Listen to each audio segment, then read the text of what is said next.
Well, hello everyone, and welcome to the final round of the championship in the ADAC GT Masters Esports Championship. My name is Corey Maddock, and as ever, I'm joined by Paul Smith.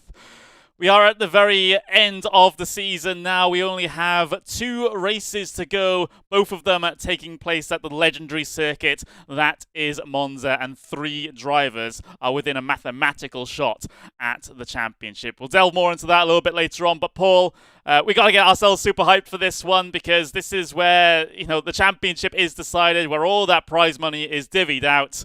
It's now make it or break it for these drivers, especially the top 3. Yeah, coming into this final round, 3 drivers fighting it out for a championship. It's what we could have hoped, what we would have hoped for, and what we've got here today. And last week Silverstone proved to be really decisive in terms of getting Christopher Högfeldt a lead. But this is Monza. Anything can happen here. Monza, of course, it's famous for its turn 1 pileups at the start of the race. Let's hope we don't get that. But something as simple as that, or cutting the chicane, one of the chicanes, can cost you big time as a driver here. So you've got to be careful, and if you're one of those championship contenders, you've got to be in it to win it. You absolutely do. And let's have a look at the point standings coming into this one, Paul. It's going to be all important today. And of course, we've got our own system in the background here to keep track of these points over the course of the race day. Currently, though, it is Christopher Högfeldt in the driving seat on 301 points, top of the championship heading into this one. He is in the best spot to take the title at the end of tonight. Bence Banki in second place and Jack Keithley in third place, 278 and 228 apiece. Those 3 drivers, are all still within a mathematical shot in the championship. Erhan Yovsky down in P4. Even if he has a perfect day and everyone else scores 0 points, he will still not be able to take the championship win. So it is just those top 3. And remember, the top prize in the Drivers' Championship here, Paul, is 7,500 euros. Then goes down to second place, 5,500 euros, and third place is 3,500 euros as well. And of course, we have the teams championship with 55 euros going to the top team, 5,500 euros going to the top team as well. So lots of money on offer here at the end of the day. Yeah, the big money prizes. This is where they get paid out now. And you would have to say, looking at those championship standings at Christopher Högfeldt, it's his to lose, really. He needs to have a good round, though. He can't afford to have rounds like he had at the Nürburgring, for instance, where he was sort of midfield. He can't afford that. He needs to be in the top 10 to get himself decent points to really consolidate his championship lead. But Bence Banki, the pressure's on him. He needs to just have a really, really stellar round this week and really push on. So don't write off either of those drivers. And Jack Keithley, I think he needs a little bit of a miracle to have any hope of winning this championship. I think he's more set on just trying to secure third place and to try and get the team's championship. Yeah, absolutely. So, that might just be the task there for Jack Keithley. Let's have a look at the team's points then, because remember, there's still prize money on offer for the teams as well. 5,500 euros to the top team, 3,250 to the second place team, 1,500 to the third place team, 1,100 to the fourth place team, and 900 to the fifth place team. So currently taking the top prize, it is Der Esports with Bence Banki and Krippner. They're on 399 points. However, they are only slightly ahead of Williams Esports there in second. Williams R8G are still technically within a shot mathematically, same with Virtual Drivers by TX3 as well. So things all to play for still in the Teams Championship as well. It's great to have a championship where the front couple of positions are in both types of championship are going to be decided at this very, very late stage. And it's all going to be decided on that very final lap as they cross the line. So this is what we wanted. This is what everybody here, race fans throughout the world watching this, will have wanted as well. So certainly an exciting end to this championship. And it's been a championship full of thrills and spills. And certainly Christopher Högfeldt has really become a name for this championship. But that Der Esports team, they are really strong with Banki and Krippner at the top of those team standings. Yeah, incredibly, incredibly strong, and it's going to take quite an effort to get one over them here today at Monza. Let's have a look at your Pirelli Pole Position Award as well. So Christopher Högfeldt, thanks to getting the pole position for the second race last time out at Silverstone, he is leading this particular championship. If any of those other drivers, Keith Lee, Lona, Yayovsky, all get themselves another pole position, then things might have to be decided in terms of its tiebreaker at the end there with that Pirelli Pole Position Award. So that's fantastic to see. And of course, I also, going back to the drivers' points as well, we have the winner of the championship actually will get themselves a GT4 test day with 15,000 euros with the Speed Monkeys team in the real world as well. So it's not just the monetary prize at the end of this one for these drivers, it is also an experience to go racing, or at least testing in the real world.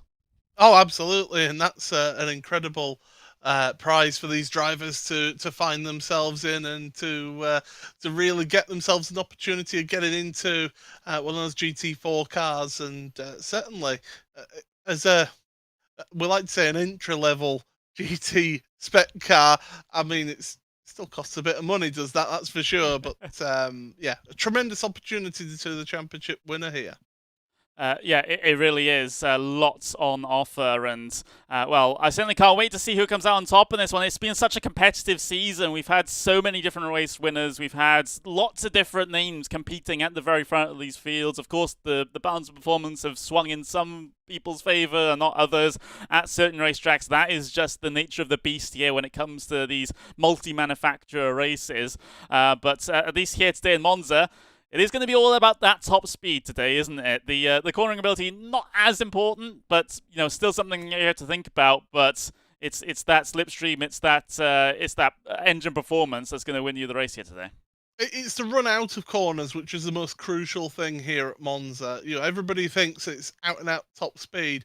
To get to that out and out top speed, though, you need to get a really good run out of the corners. So you do need an element of cornering speed in these cars. You want to go as fast as you can as possible here. So we have seen in the past that there have been people who have tried a higher downforce setting to carry that speed through the corners, and it helps them. But when they get to the end of the straights, that's where others then with the lower wing settings start to come in. So it's really, you want a T-tray on the back of your rear wing. You don't want anything too deep to slow you down out there. But yeah, Williams Esports, what a season that they're having in the team's championship, second in that team's championship with Brzezinski and Keithley. So they'll be looking for some good results to get themselves that team championship here.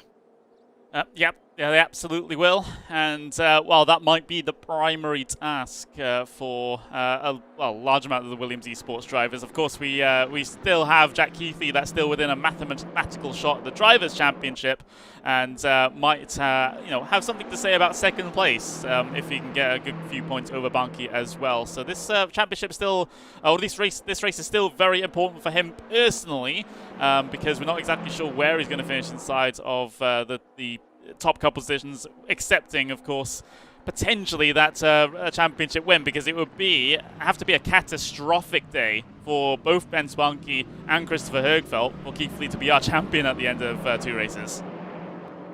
Yeah, and I said it, didn't I, at the start of the programme, that Jack Keithley's got to have a bit of a miracle happen really here to take the championship. But you never say never. If is the biggest word in motorsport, and it certainly proves to be that way week on week, especially in this series. Every time we have qualifying in this series, you look down the standings and there's like half a second covering the top 20. It's incredibly close, is this championship. But qualifying, with it being an open qualifying session, I think what you might see is a little bit of shenanigans at the start of qualifying while people try and not be at the front of the queue. Shenanigans in qualifying at Monza, Paul? I wouldn't believe it. Let's just say that. So, yeah, expect interesting situations here in this qualifying lap. Of course, you'll have possibly all the Williams Esports teammates trying to work together. You'll definitely have all of the Dur Esports teammates try and get themselves their slipstream train going as well. We've got qualifying started then. Actually, 11 minutes of qualifying, so the stewards felt it appropriate just to give them 1 extra minute to get themselves their laps completed. Here, the first group of cars head their way off the pit lane. Everyone else, of course, trying to organise in their little groups. Yeah, and it's important for these drivers to find their little slipstreaming chums. We've seen Florian Hasse and Moritz Lerner help out their Esports teammates before with slipstream. I'm thinking back to Watkins Glen, where Moritz Lerner sacrificed setting any lap time at all to help his teammates get the best possible lap time. So we could see an element of that here today. And Kevin Siggy getting very, very racy with the Fordzilla drivers already.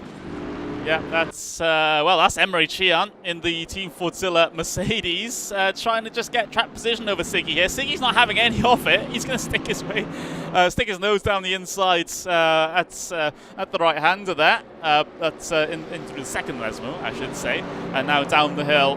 And then back up it towards the Ascari chicane. So both the Team Fordzilla cars really wanted to run together. They didn't want to have that Team Redline Audi splitting the two of them. Come on, guys, it's 9.5 minutes before you start the race. Calm things down out there. But, yeah, Kevin Siggy wanted to get the best possible opportunity for himself. And to try and get that, of course, pretty much the lone red line driver out there. There's Florian Hasse, along with his teammate of Moritz Lerner behind him. Lerner's just dropping back a little bit as well. So again, there's that organisation going on out there, drivers setting themselves up. But these drivers here in that front pack, they're starting their qualifying lap now as you go across the start, past the finish line. That's the timing line for the start of your qualifying. Head down towards the Rettifilia for the first time. Look for your brake markers. They're up there on the wall on the left-hand side, onto the brakes, 150 metres, down the gears, clatter over the curbs, get a good exit out to the Rettifilia before you head on through, flat out through Curva Grande. Using that slipstream of his teammates in front is Jack Keithley as he's heading towards the second chicane, the Variante della Roggia. Again, looking for your brake markers on the right-hand side, onto the brakes. It's more important to get the run out of this left. That's where you carry the speed out of that chicane. Keep it over to the left-hand side for Lesmo 1. Hug it down inside, there's cambered is the track slightly, run it out wide, use all the curb that you can. Onto the brakes again, Lesmo 2, throw it in there, let the car come out, a little bit loose for Jack Keithley. Again, tried to stick it in the slipstream, it's not quite working out for him in terms of the slipstream, the cars in front seem to be getting away, but you go uphill, on the right hand side here, Variante Ascari, onto the brake, go over that left curb, use the right curb, hug it around to help drag the car around, run it out wide, that's a little bit too wide there, Jack, through the gravel, but down the back straight towards the Parabolica, get it over to the left hand side, again, looking for a brake marker, and he's backing out of it, he's backing out of that lap, he knows that it wasn't a fast lap, but he'll need to carry the speed out of this corner to start his next lap. Yeah, I have to wonder if he'll continue to remain out there. He might do, considering just still has his teammates a little bit further down the road that will he'll catch up on the way down this main street, but we'll see the first couple of lap times start to be set at this stage. It is Emre Cihan going to provisional pole position for the moment, but we did see a definite separation in groups coming off the pit lane, didn't we? We saw those 8 cars that you see on the left-hand side all come out together at the start, and then there was a considerable window before everyone else came out of the pit lane as well. I have to wonder, because Esports have such a contingent in this race, everyone just kind of wanted to come out when they come out, just so that they could sit behind them and get the slipstream. Potentially, but me personally, I would want to get out there straight away and try and be in that front group to try and get yourself as much time as possible in qualifying. Bence Banki across the line goes first, although momentarily, because Krippner goes first in qualifying. Crucially for Banki, though, ahead of Christopher Högfeldt there. Really close times once again for those drivers out there, but the times are coming in thick and fast. Everybody now will head back to the pit lane, get some fresh tyres, and have at least one more go at this. Yeah, they will. And, well, maybe that was why we were getting a little bit extra time in qualifying, but yeah, Krippner towards the very top of the order, so not a championship contender, but still going very, very quickly indeed for the Esports, and well, for Krippner and of course Banki, this is, well, kind of an important race for both of them because they are the leading team at the moment. So Banki, of course, he's focused on the Drivers' Championship first and foremost, but it's so important for the Esports Astra Racing for Krippner to be up there because that extends their gap by quite a handsome margin if they're able to convert this into a similar result in the race back to Williams Esports. So, you know, multiple things to think about, and we've got traffic a little bit. For me as well, if I'm Bence Banki, it helps me having my teammate up there to give me a little bit of a backup. Because, I mean, you look at Christopher Högfeldt's teammate down in 20th place at the moment, hasn't really set a representative lap time, it must be said. So, you know, having that teammate up there, it really helps matters. Having that little bit of support there, it just helps you try and help gap out the points difference out there in the race. So definitely keep an eye on what Krippner can do. Keithley's been, well, he's at the front of the Williams Esports train at the moment, which is not necessarily the arrangement I would have them if I was their team boss. Because of course Keithley still searching for points in the Drivers' Championship. I would personally prioritise that just that little bit more, but what do I know? I'm not a team boss. I can just think about it in my head. But for Keithley, being at the front of the train, not necessarily ideal in terms of the maximum lap time that he's going to be able to pull off. Banki seems to have had his lap. Well, he's coming towards the end of an out lap right now, and heading his way down in towards turn number 1. I think what doesn't help Williams Esports for the Teams Championship is the fact that you've got Keithley in 11th, and you've got Jacob Brzezinski, who's the other driver in that team, trying to fight for the Teams Championship in 16th place. So things aren't gone their way so far in qualifying. Here's Christopher Högfeldt, not an improvement, Sector 1, but look at that. He's got his teammate right in front of him here now. The question is, can that slipstream really help him out? We'll have a look at the second sector times and see what that is. It's a personal best middle sector, so it is an improvement. He needs to carry this all the way through here towards the end of the lap now. Yeah, and while trying to set up behind his teammate, he's relatively close on the way in towards... Oh, he's backing out of it. He's backing out of it. That he felt like it wasn't a good lap, or he got it invalid over the exit curb of Ascari, and there's a little bit of contact between the two ahead. I think Siggy just has I don't know what's wrong with Siggy over the course of this qualifying session. We saw him fighting on early on, and now he's got himself contact with I believe that was an R8G car trying to squeeze its way through. I wonder if that Audi has got some rare earth magnets in it right there, because it seems to be attracted to everything that's metal out there, that's for sure. But here we go once again then, Högfeldt down into the the Rettifilio, should I say. He's got Siggy right behind. It shouldn't affect him having Siggy behind that much, but it can affect you to a degree as well. Look at this. Bence Banki is on a lap, that's for sure. Yep, he is run to the line as well. This is looking absolutely fantastic for Banki. Across the line he goes, and well, goes P1. Provisional pole position with 2 minutes left remaining in the session for Bence Banki. That is ideal in terms of his championship's hopes. Christopher Högfeldt, he's taking the tow back to pit lane. I don't think he'll be able to get out in time to get himself another lap under his belt as well, so no higher than P3 is where Christopher Högfeldt is going to start. Let's have a look at where Jack Keithley is. He's about to come across the line to set a lap time. Not looking like a good one whatsoever, however. And, well, it's only good enough for currently P14 and does not improve on the P14. That is not good whatsoever for Jack Keithley starting outside of the top 10. He took the tow back to the pit lane, so again, he won't be able to improve on his time at the end of this event. Well, for Tour Esports, it's now all about getting as many cars up inside of that top 10, top 5 as you can. So that's why they're continuing on with their laps here at the end of the qualifying session. They want to get Moritz Lohner a little higher. They want to get a couple of their other contingents higher as well. Hasse in particular trying to get up there and fight. Same with Rachel as well. So it's less about the top drivers now in this one for Tour Esports. It's about getting as much support at the front of the grid as possible. Yeah, it's all about that team effort. And of course, in qualifying here in the ADAC GT Masters Esports Championship, once that clock strikes 0, that is the end of qualifying. It does not continue. So Hasse and Lerner will carry on to the end, and we'll get that graphic pop up in just a few seconds. Unfortunately for us, these drivers should be crossing the line right as that comes up on screen.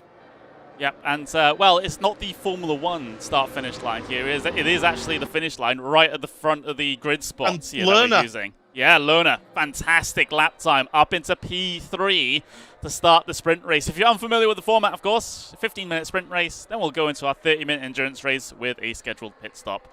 That is after a second qualifying session, by the way, as well. So those are the top 10 on the starting grid for the sprint race. Banki, Krippner, Lerner, Högfeldt are the top 4. It is 3 Der Esports cars, 1 through 3. So that is a very strong showing for them.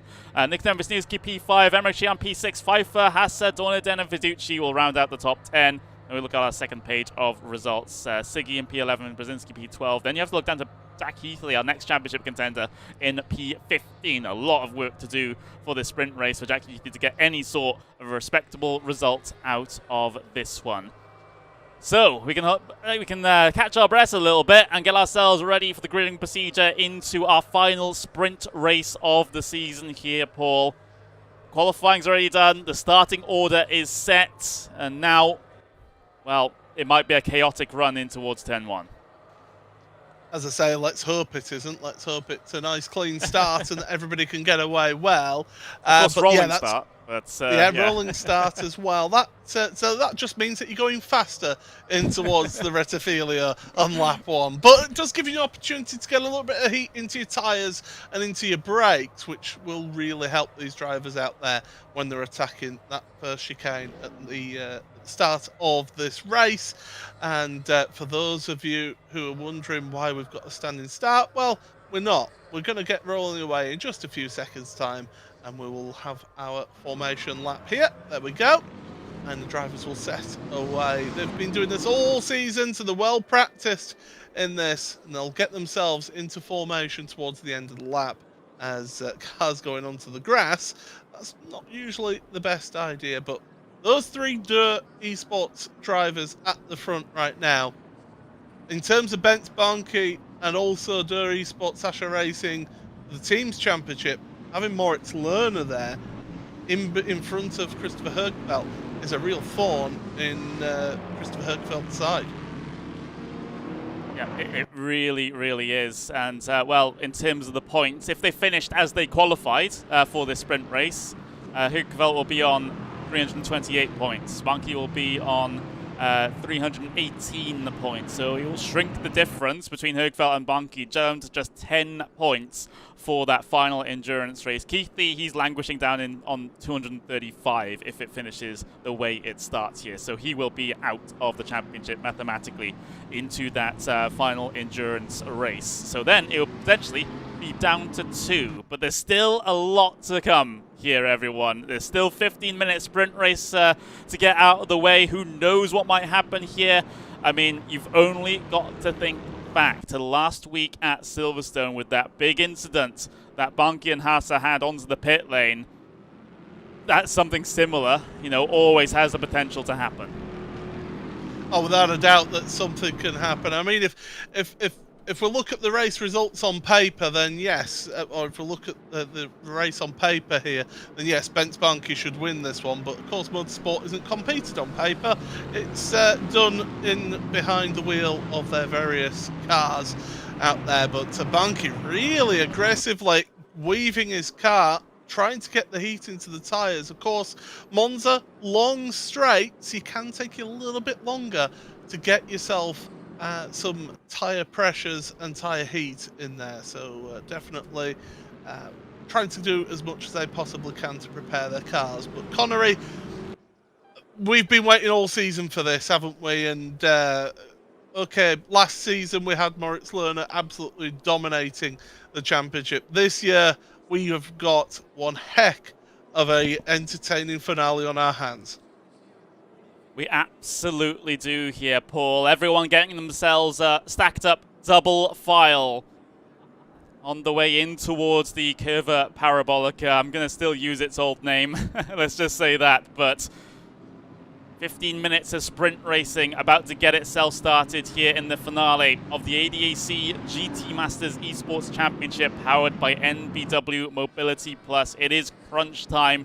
This is where a championship is decided here today over the course of 2 races. Bence Banki, pole position for the sprint race. He's chasing Christopher Högfeldt with regards to the championship, but he's a few places ahead of him on the start here. A finale at Monza for the ADAC GT Masters Esports Championship for 2022 sprint race.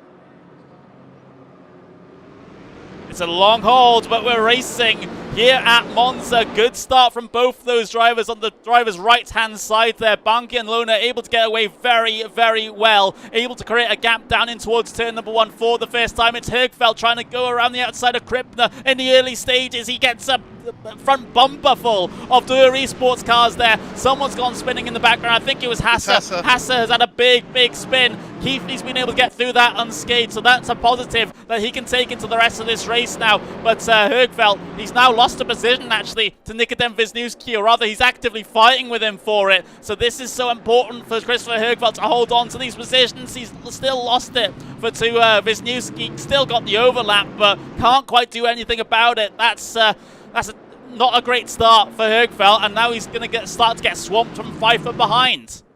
Oh, Krippner went deep into the Della Roggia, and Högfeldt's trying to make his way past him. I don't think Högfeldt is liking the attention that he's getting right now. Pfeiffer's getting involved in this one, and Krippner was holding back at the start of that race. He was not fully alongside his teammate at the front row of the grid, so the race stewards may have a say in that matter. But certainly right now, if you're Bence Banki, you are enjoying a 1-second lead right now. But Högfeldt is in a world of pain right now. Yep, he absolutely is. Still P5, but being hunted down by Pfeiffer and Dorneden a little bit further down the road. Högfeldt trying to improve position though over Krippner, trying to get up into 4th place. Of course, still leads the championship at the moment, even if he finishes P5 with Bence Banki in P1, but that gap will be significantly reduced heading into our endurance race here today. Coming towards the end of the lap then, Högfeldt tucked underneath the rear wing of Leonard Krippner. We might even see Wisniewski try and go for a move on P2, up against Moritz Lohner as well, so 2 by 2, down in towards the Rettivilio they go. Wisniewski around the outside, gets the overtake done for 2nd place, presses forward, Banki getting away at the very front. Högfeldt got through on Krippner as well, so important. Oh, that was key for Högfeldt. He was getting held up by Krippner. Krippner only had one job out there, and that was to hold up championship leader Christopher Högfeldt. Look at Moritz Lohner. Very aggressive, late move into the Della Roggia. They go side by side, and here comes Högfeldt. Now, if you're Moritz Lohner, you're going to be concentrating on him and trying not to let him pass to help your compatriot from Dur Esports. But what a move. What an opportunistic move by Christopher Högfeldt. The door banging, rubbing panels down into the 2nd Lesbo. Careful out there, guys. You know, this could very quickly turn into a WWE cage match here. It could, and well, you can see Moritz Lohner getting right up underneath Christopher Högfeldt. Is he going to go for a move in towards Ascari? It's a very risky one indeed. Högfeldt will give him the squeeze on the entry to the corner. Hopefully he's got himself his line right so he's not vulnerable coming off the exit. Lohner has Krippner right behind him here, so should be relatively safe because that indeed is his teammate in behind. But it was so crucial for Högfeldt to hold on to those positions. We got a big crash. We got a very big crash at the back. That is Jonas Vanner, heavy into the wall, down to the bottom of the order, takes the tow back to the pit lane for good measure. Oh, that's so easily done on the exit of Viscara chicane as well. And yeah, just a big incident. Fortunately, nobody else caught up in that one. So yeah, these drivers, they are going at it hammer and tongs. There's no sort of worries from Högfeldt. He knows he has to be aggressive out there. He knows that he's got to be assertive with those Dur Esports drivers, because if he just moves over and lets them bully him, he can lose a championship here. Right now, as things stand, after this race, he'll be looking at 331 points compared to Banki's 318. So the gap is closing as things stand. What a move! Late break by Högfeldt. Brilliant stuff. That's incredible. Högfeldt's a man on a mission. He's now going to go chasing after Banki in the final 10 minutes of this race. That was a fantastic move there from Högfeldt. There was nothing that Wisniewski could have done about that. Meanwhile, Moritz Lohner, well, he's been able to gain the position over Wisniewski as well. So Wisniewski losing 2 positions in the space of 2 corners. Högfeldt, I don't know what he's had for breakfast. Maybe he's had Bottas's porridge. Yeah, that could well be. That's absolutely for sure, because he is on a mission. But this is what you've got to do to win championships. You've got to have a championship drive and push forward. You can't sit back and hope that you win a championship and rely on that points gap that you had coming into this week. You've got to attack. Yep, you have no other option. Here comes Wisniewski back on Lohner in towards Curva Parabolica. Wheel to wheel coming through the corner. And, well, Lohner got himself a little bit of oversteer through the middle of that one. Loses a little bit of speed coming through to the exit. He can duck back in line, though. But all this is doing is allowing Högfeldt to get away from this entire grouping, attempting to try and break the slipstream. And that would not be the ideal situation for Der Esports as a whole. We got 3 wide almost on the way down in towards turn number 1. There's a Team Fordzilla car out into the grass. That's Emre Can, who has to take the chicane. He does, but he'll have to give back the time, of course, because it's cut the chicane. Oh, that'll be painful for him. But he got out. He's had to duck out to the left, got on the grass, and just did the wise thing of just going straight down the escape road. Yeah, so, yeah, despite taking the correct route to try and cut the chicane, you still do get yourself a slowdown penalty, so you're still losing yet more time, and importantly here at Monza, more precision. So he's currently set up behind Kevin Siggy now, is Emre Can. Of course, he's had a couple of great races over the course of this season. He's really been one of the, well, he is a rookie to the series. He got his qualification spot from finishing first in the GT4 Support Series that we ran last season. So Emre Can certainly continuing to show us what he's made of here. A little bit further down the order, there's Brzezinski and Fiducci fighting wheel to wheel in towards Ascari. I'm trying to find where Jack Heathley is. Well, Jack Heathley, he's in P13 at the moment, so he has improved a little bit compared to where he started, and there's still a lot of positions down the road that he can catch and pass. It's just a matter of the execution. It's just, he doesn't seem to have the pace around here, does Jack. And both him and his teammate as well. I mean, Jacob Brzezinski's 9th place. They're already minimum of 6.5 seconds off of Bence Banki. Then again, second place, Christopher Högfeldt is 3 seconds off the race leader. Banki's done nothing wrong. He's done nothing wrong in this. He's just driven away at the front and done exactly what needed to do. It's all the shenanigans that was going on in those first couple of laps.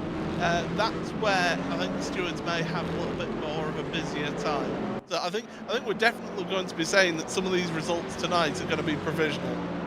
Yeah, I think so too.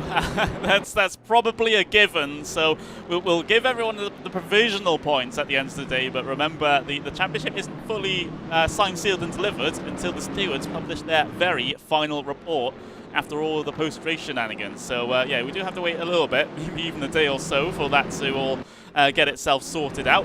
Hopefully, it'll be a priority for the stewards to get that done before the end of tonight.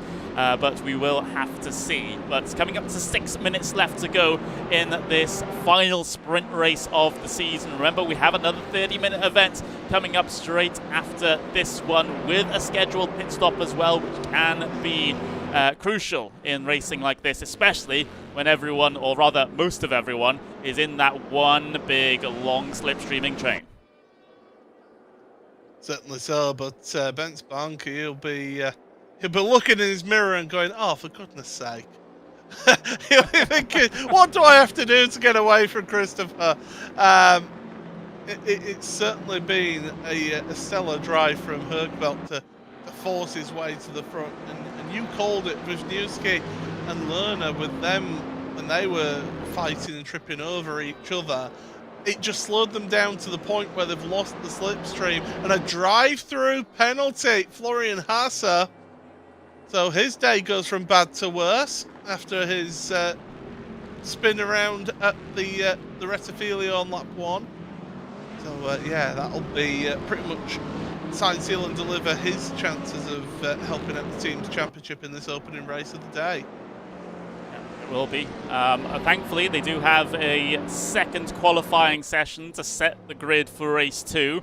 It's not like last season where we do the whole reverse grid stuff. It's an entirely separate qualifying, entirely separate starting grid to race number 1. And that has been a few drivers saving graces over the course of this season because, you know, previously, if you had a very poor race 1, you'd be starting near enough the back in race 2. So it sort of just carries over like that. Not so in this.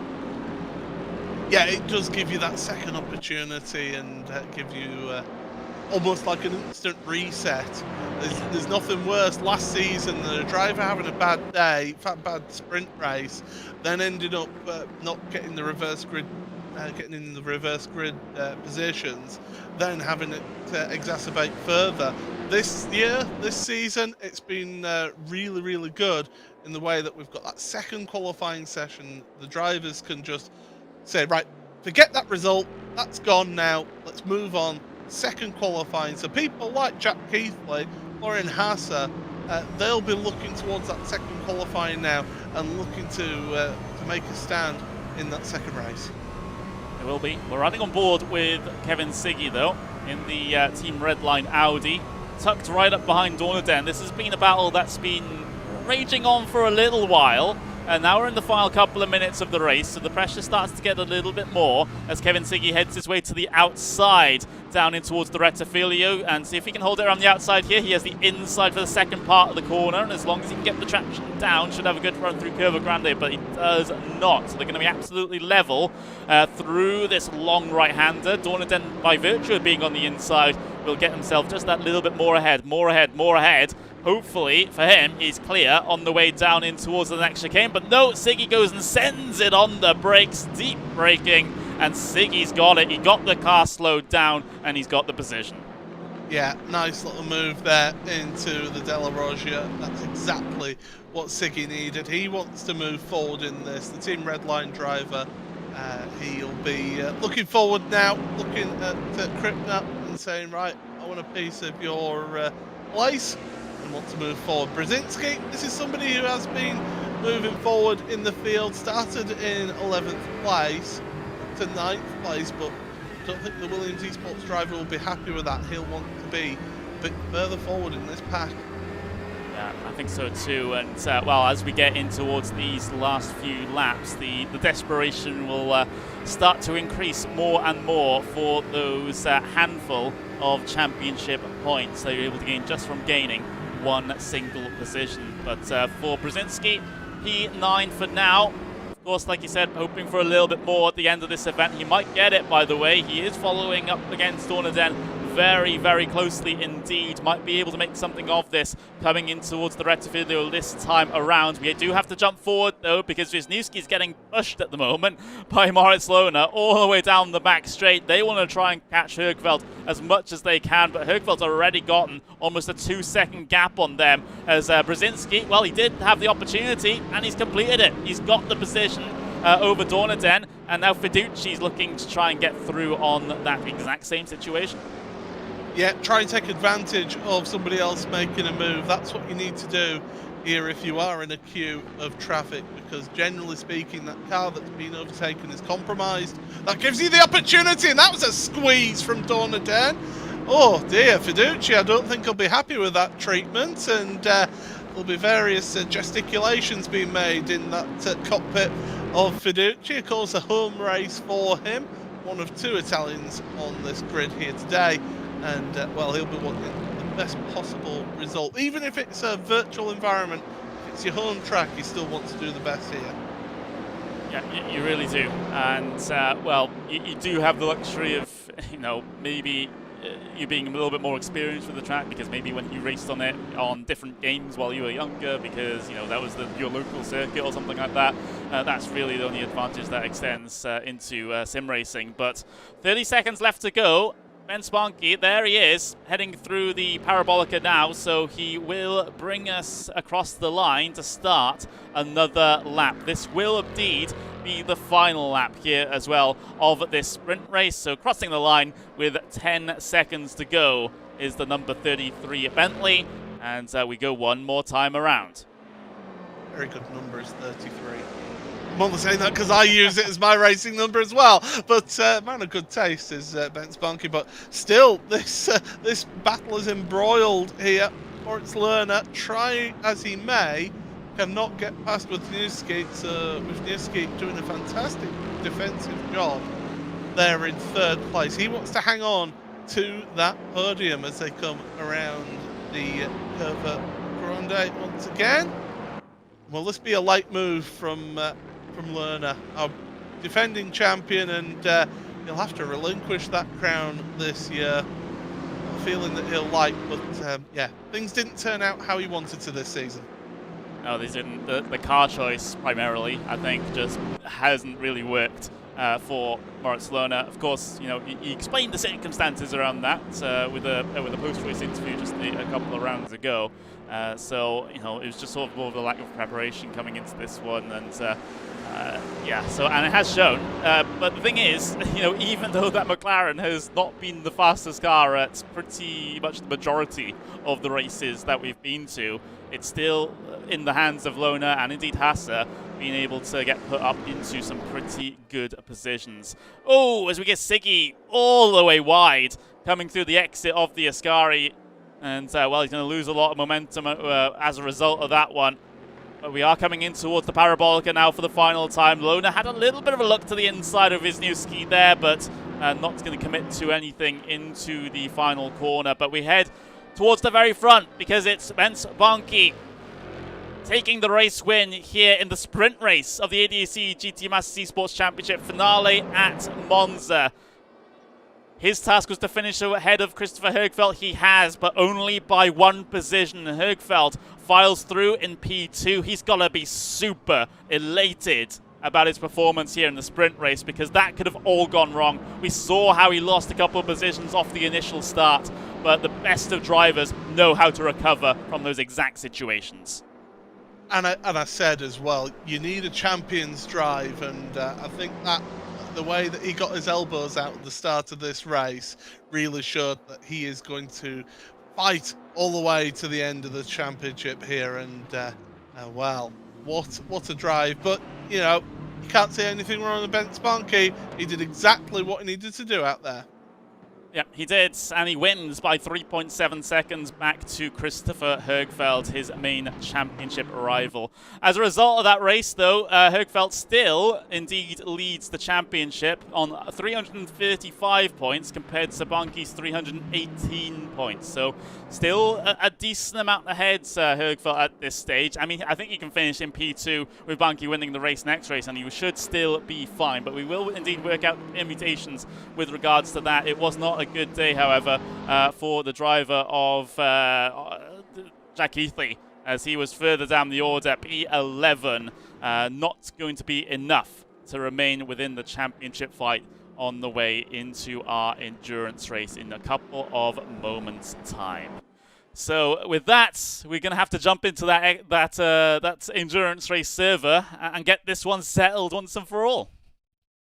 Yeah, we certainly are. It's been an exciting one. With our mathematics, about 17 points gap between them. So if we go into this final race and Bence Banki wins, Christopher Högfeldt, he just has to finish 5th place or higher to win that championship. So yeah, definitely the pressure is on Bence Banki to win this race. That's the be-all and end-all of this one. He has to win and then hope that Högfeldt ends up further back than 5th place. Yeah, that I couldn't have put it better myself. That is the situation that we're looking at on the points. Of course, this is pending stewards issues in the sprint race. I don't think there was anything that really affected either Banki or Högfeldt in that situation, apart from maybe that initial start, because something did look a little bit weird about that, at least to my eyes, with those two Esports cars on the driver's right-hand side getting themselves so much better of a launch compared to everyone else. But of course, stewards are all seeing, and if there is something wrong with that, then of course we will indeed hear from them. Oh, well, I mean, I called it right the first lap or so. Krippner was holding back on that front row of the grid, and of course, who did he have right behind him?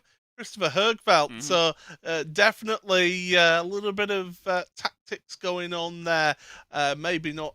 Maybe intentional, maybe not. I don't know. But, I mean, really, ideally, at the start of a race, you should be side by side and not having that bit of a drop back on one side, which would explain why Moritz Lerner and Bence Banki got the better run down towards turn number 1 there. Yeah, absolutely. I'm having a look at the driver chat in our little Discord server that we have, and no one said anything about it just yet. So we'll see if there's anything to come out of that one. Then of course we will be notified by race control. But we can head ourselves into our final practice session of the season, and very quickly heading into our final qualifying session of the season as well. Our stage has been set here for our final race at Monza. If you're unfamiliar with the format, of course, we're coming up to our second qualifying, and then that will set the grid for our second race, which will be 30 minutes long, double the length of the sprint race, and of course we will have that scheduled pit stop where the drivers have to take the tyres and the fuel. So yeah, I mean, we've seen the strategy be very, very crucial at some races this season. Here, it's more going to be about the track position and keeping yourself in a potential drafting train. I mean, if you can get a break from a draft train and go away, so like what you saw with Bence Banki in that first race, you ideally want to do that and try and run away at the front like he did. But if you are in a slipstream train, then it's all about trying to work out where and when is the best place to make those moves and when to come into pit road. If you're feeling that you're that quicker than the car that you're chasing, you come in early, try and get the undercut, should I say. Or do you stay out there, get the overcut on the drivers that you compete against? These are all the things that these drivers and these teams will have been working out in this previous week. Of course, 1 week, not a lot of time for these drivers to prepare for this race. Definitely, these drivers will have organised their strategy and will have a plan B, plan B, plan C, and even a plan D out there. Yeah, thank you very much everyone for joining us in the Traction GG stream and the chat. I've seen a lot of activity in there. I mean, it's not entirely surprising considering that this is the final event of the season. And, there's been some hot takes on that on that race start that we saw in the sprint race. Let's just say that. There's someone saying, why only 30-minute race? Why not 60 minutes? Well, we've got places to be, unfortunately. No, it's just the way that the organisers have wanted things, and well, it does mean that we don't have to wait too long before we get ourselves our championship decided, as we get ourselves second qualifying Q2 underway. And look at that straight away. Once again, the Williams Esports drivers, some of the first drivers out there on track, along with Kevin Siggy as well. Isaac Price is involved in all of this as well. So, yeah, this front group seems to just go away, get out there and try and get their lap time in as soon as possible. Whereas the Dirt Esports drivers, they like to seem to hang back, organise themselves, and get themselves out on track in their own gang. Yep, similar sort of situation to what we saw in Q1, of course. Let's see if Dur Esports are off and away, and yes, they are on the way in towards Turn 1. It's a great benefit having this many cars in this sort of championship where you can really get these slipstream chains going in qualifying. However, it does potentially cause the team a little bit of grief. I mean, we saw that during the Silverstone event with the incident between with the Hasser and Banki. The team boss has a very, very big job to do in these sorts of situations to, make sure that the best interests of the team are catered for, rather than any drivers trying to go rogue or having internal issues. So, even though I said, having a big team is beneficial, sometimes it can be counterproductive if there are some clashes. You're always going to end up with a personality clash or two in a race team. It's the very nature of a race team. You're all competitive. You all want to win, and you all think that you deserve to win. And if your team manager says to you, right, Sunshine, I'm afraid you're going to have to move over and allow your teammate past. I mean, we can all remember the famous radio message of Fernando is faster than you. Then it really is heartbreaking. It's a real kick in the gut to some drivers out there to have to play that team game. Some do it better though. Some realise that if you play the team game now, things might go your way a little bit further down the line. Yeah, it's I'll be kind to you. I'll get the kindness back a little bit later on. It's just sort of karma in that, if you want to sort of say it like that. But we're coming on to our first flying laps here at the moment of this second qualifying session. Of course, as we saw in Q1, it is the Williams Esports trio leading the way. They will get themselves their times set first in this session. And well, for Jack Keithley, it seems like, obviously, well, now I'm pretty sure mathematically can't win the championship at this stage. And yeah, that is absolutely correct. So he's more focused on holding on to his P3 in the championship now. Hold on to P3, also help his team try and win the team's championship as well. Let's not forget about that, because there's a lot of money at stake in that championship. What was it, 5,500 euros, wasn't it? For the top team, yeah. For the leading championship team. So definitely worth their effort trying to win the team's championship. And Jack Keithley, he got the help of his teammate, and he's going to be coming across the line in just a few moments to set his first qualifying time. He'll be looking for a better race in this endurance race. Across the line he goes. Again, like I said, the timing line is not how you would see it in Formula 1. It is at the front of the grid spots, exactly where the start line is. So it's a little bit more of a run out of the final corner to complete a lap here. That will be important, Paul, just in case we get our final lap drag race to the line for the race lead. Certainly will. And I've, myself and yourself have both called drag races to the finish here for championship deciders. So, yeah, it is crucial to make sure that you're there in front at the correct line. Here comes some of the Esports drivers. Bence Banki then comes to the line and gets himself onto provisional pole position. Great lap there for Bence Banki. He's trying to do the perfect event here. Pole position, race win in the sprint race, potentially now pole position in race 2, and potentially the win in race 2 as well once we get towards the end of 30 minutes. But it's going to be way too early to try and project from this far out. So there's Christopher Högfeldt. He's P4 at the moment, which is around about where he started for that sprint race. So it's not going to be too much of a foreign concept for him.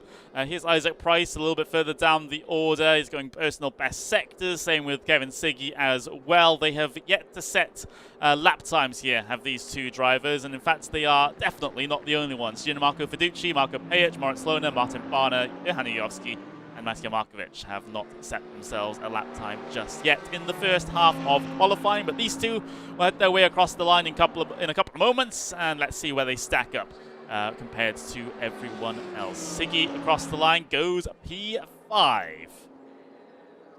Just reminds me, Connery, because I seem to have lost it on my notes here. Bence Banki, has he had a pole position this season, other than the sprint race here today? He has not.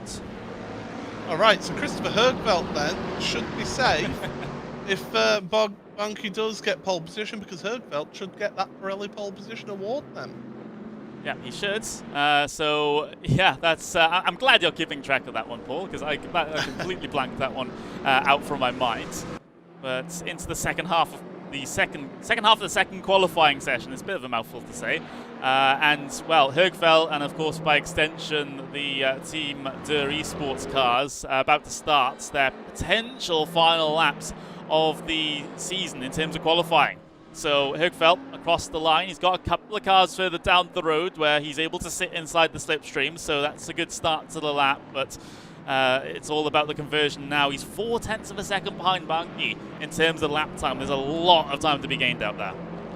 It certainly is, and that slipstream will help him out, that's for sure. Now, you don't want to be too close to the car in front at the start of your qualifying lap, because all the way down the start and finish straight, all the way down to the Della Roja, down towards the Ascara chicane and through the Parabolica, you'll be gaining on that car in front. So you don't want to be too close to get held up by that car through corners, but on the same front you don't want to be too far away to lose the slipstream altogether. So I think Högfeldt's just worked that nicely to get himself a slipstream here and to work his way down, and Ottaviani, he's going to help his teammate. In fact, I think they're backing out of that one. They are backing out of it, so they want to slot in behind this pack potentially and then start another lap, which will be right at the very dying moments of the session. So leaving it quite late on to go for glory here, both of these virtual drivers by TX3 cars. Of course, the main focus is getting Christopher Högfeldt as far up the grid as is possible. Ottaviani is more of a sacrificial lamb, as he was at Silverstone as well. He was always giving the slipstream at Silverstone to his teammates. So they know exactly what the situation is, and I'm pretty sure Ottaviani probably doesn't mind that he's been put in this role. Certainly won't, that's for sure. Banki's not improving here on this lap, and so he's going to have to go again if he wants to try and improve, but certainly he's helping his teammates get dragged along.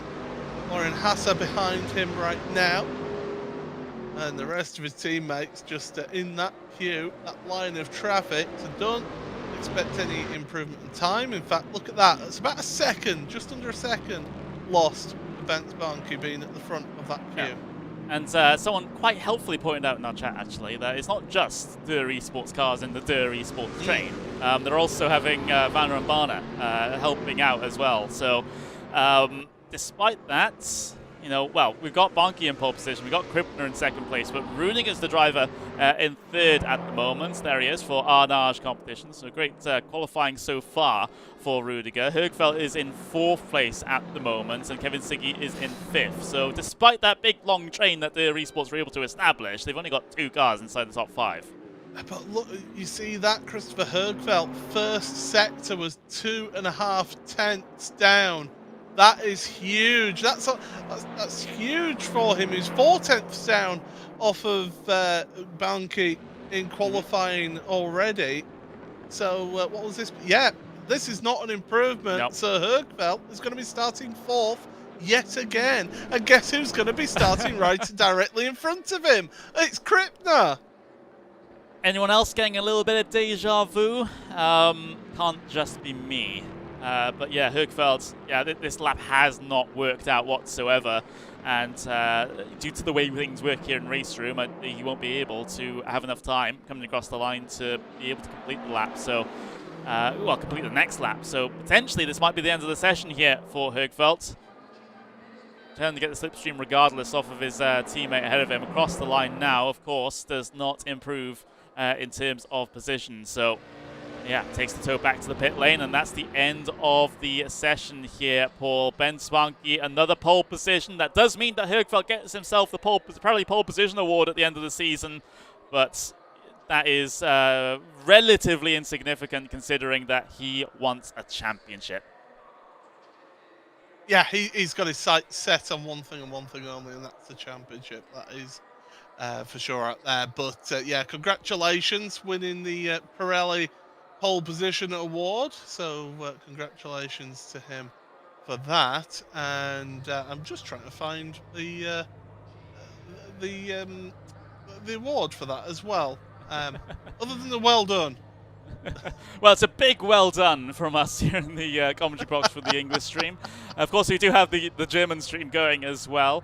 You can find that on the RaceRoom channel, and I believe on the ADAC YouTube channel as well. They have a little bit of a fancier production, actually. They have an actual studio that they can use. But meanwhile, we're just doing this from our bedrooms, and it's all groovy. But we've got ourselves the gridding procedure for the final race of the season. This is the endurance race. 30 minutes of racing coming up. One scheduled pit stop where the drivers have to take tyres and fuel for the end of the event. And the same situation the sprint race as well. We get ourselves a rolling start. We'll see how that actual start goes this time around, because you know, both me and Paul feel there was a little bit of shenanigans being played by Krippner on the outside line there that held up Högfeldt slightly. I have to wonder, and we'll be watching, and certainly the stewards will be watching as well, this particular race start. Yeah, let's keep it clean. No punches below the belt. Have a good match, and ding ding, round 2. This is going to be a fascinating race here today. In the championship finale, 30-minute race to decide it all. Bence Banki, he's done everything he has wanted and needed to do. He's got pole position both races. He's been at the front of the field in race number 1.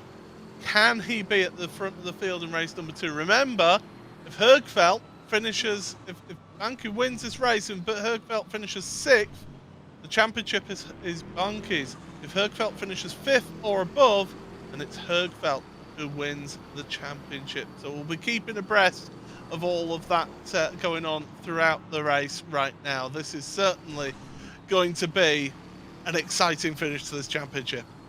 Yeah, since this, if it finishes as it starts here with Banki in 1st place, Högfeldt in 4th place, Högfeldt will still have the championship on 362 points compared to Banki's 358.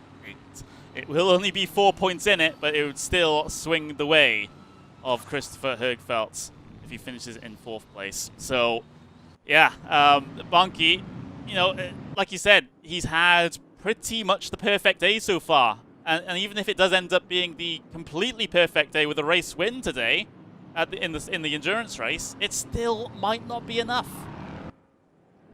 But you as a driver, you will know that you've done everything that you could possibly do to affect that. You can only control what you can control. There's no point worrying about anything else, what anybody else is doing out there. If you're Bence Banki right now, you have to focus solely on your job. Do your job and let the results speak for themselves at the end of this race, because if you try and affect the race of others out there in this one, he'll end up tripping himself up and definitely lose the championship. Last minute trying to get some heat and pressure into those tyres to be a little bit more comfortable on the race starts. It is a front row consisting of 2 Der Esports cars, the Bentley and the BMW. And it's Arnage competition, then virtual drivers by TX3 on the 2nd row. Kevin Siggy's Team Redline Audi on P5. And then we have a couple more Der Esports, Florian Hasse and Michael Raschel starting 6th and 7th here in the final endurance race of the season. We're very thankful you're able to join us here on the English stream. My name's Connery Maddock. I'm joined by Paul Smith for our final race of the season in the ADAC GT Masters Esports Championship. We're on Traction GG as well. Shout out to those guys for allowing us to use their YouTube channel to bring you the pictures here from Monza. Running our way through the Parabolica then. Field will be under the control of Bence Banki. Keep an eye out on that driver's left-hand side as well to see if Krippner stalls Högfeldt's run once again. Heading to the green flag for the final time in the 2022 ADAC GT Masters Esports Championship. Banki's on for a perfect run, but Högfeldt still holds all the cards. They all stack up across the grid spots, and we get the signal. We get the green flag. We're racing for the final time. Down in towards the Rettifilio. There's been a big instant towards the very back of the field. Multiple drivers involved as we see these drivers head their way down in towards turn number 1. Högfeldt, he's fighting side by side with Rudinger right now, trying to hold on to that 3rd place, and he has been able to. Banki's been able to gap them in through the first couple of corners. He holds the advantage by 0.8 of a second, but here comes Högfeldt trying to get the move done on Krippner on the way through Curva Grande, and now down in towards the Della Roja. Has Högfeldt been able to convert this? Yes, he has. Högfeldt, that's an amazing move, getting that position done in such an early stage, and now he can go chasing after Banki. He might not even need to, though, because of the championship point situation. Oh, Krippner, he cut across the inside of the Rettifilio at the start. That's why he's had to just back off that little bit, serve any potential corner cut penalty, get that out of the way so he can get racing again. Big mistake for Krippner there, but Högfeldt, once again, the driver has just bullied his way, he's forced his way to the front of this field, done exactly what he needed to do. But you're absolutely right, it was a huge accident for Petrvana Markovic as well. We've got another spinner there as well. That's Garsner, who's facing the wrong way. And well, he gets himself spun around and back running again. Here we go then, into the final corner on the first lap. Högfeldt gaining that 1 position. Past Rudinger, so crucial for him to not get caught up behind anyone here at Monza. And now he can set his sights ahead a little bit and get onto the back of Banki. But then again, this is all about race management now from this point forwards for Christopher Högfeldt. He might not even necessarily be too tempted about getting past Bence Banki at this stage, considering that we still have pit stops in effect here. And, you know, even if he falls all the way down to P4, P5, he will still be the championship winner. So would you go for the race lead at this stage, even though you're clear? You play the percentages to a degree, but you have to drive as you have done all season. That's the thing. So many times I've seen in motorsport that drivers, when they get the sniff of a championship, they go within themselves and they don't really drive how they have done for the rest of the season. Then they end up making mistakes and ended up outside of their championship winning position. So Högfeldt's doing everything right now. He is forced his way to 2nd place. He can sit in the slipstream of Bence Banki in front right now. And to be honest, he could just sit there. He could just put the pressure on Bence Banki. He could almost wave to Bence Banki and say, hello, I'm right here. And well, Banki would know that that would be his championship done. But Banki will want to win this race in the end, though. He'll want to get a W to his name for the final race, but yeah, Högfeldt, he can just sit there now. He can. You know, what are the options right now for Banki? Because he needs to put more cars in between himself and Christopher Högfeldt. He's got Rudinger there, that's getting a little bit closer, and is certainly inside the slipstream of the top 2. But what can Banki do now to try and put more cars in between himself and Högfeldt? Do we see early stops come in from some of the Esports cars to try and get a massive undercut and hold him up as much as possible at the end? It's a potential option to them. The problem with taking an early pit stop, though, is that if you catch some traffic at the wrong time, then it can hold you up and you end up slowing yourself down. So definitely the team management will be there behind the scenes working out the maths and looking at what works and what doesn't work. And if you're caught in traffic, though, if you're someone like let's see, someone like Moritz Lerner, 14th place, take that stop as soon as you can. Get yourself into some free air and just push as much as you can to try and move yourself forward, to try and help in whatever way you can for your teammate. Yeah, and well, that's the signal on the left-hand side that the pit window is indeed open, so the drivers can come down in at any point. Once that pit window is open, they will close, I believe, 5 minutes before the end of the event as well. So a bit of that's the window that these guys have to be able to come down in and get their pit stops served. Now, what's the situation going to be? Who comes down in early? You know, because I did conjecture that Der Esports might be tempted to come down in and try and get the undercut going as early as possible over Christopher Högfeldt and then try and hold him up in terms of track position in the second half of the event and try and work together to try and get Banki this championship win. But, you know, that's never a guarantee. It would be a big call to make. And actually, we are seeing a few Der Esports cars head their way in now. Krippner, Hasse, they are both in as Christopher Högfeldt gets the slipstream on Banki. Banki all the way to the grass to try and defend that one. Högfeldt going for the race lead. He doesn't care about championship at this stage. He wants to get to the front of the field. Careful, boys. You can't have the championship be ruined by fighting it out like this. They get themselves through the Retivilio okay. Banki still ahead. Högfeldt in second. Rudiger on the outside looking in the Arnage car as well. Högfeldt will have another attempt potentially into the Della Roja. Banki defensive towards the inside. Högfeldt not going to go for the attempt. They've got to be so careful, haven't they? Oh, a little bit of a wiggle there from Högfeldt on the exit of the Della Roja. But yeah, they've got to be so careful, haven't they? With fighting like that, he can get rough and tumble. Oh, Florian Hasse, drive-through penalty, speeding on pit lane. Well, that's the end of his chance of trying to help out his teammate in this race. So, yeah, Högfeldt, for him right now, he doesn't need to do that.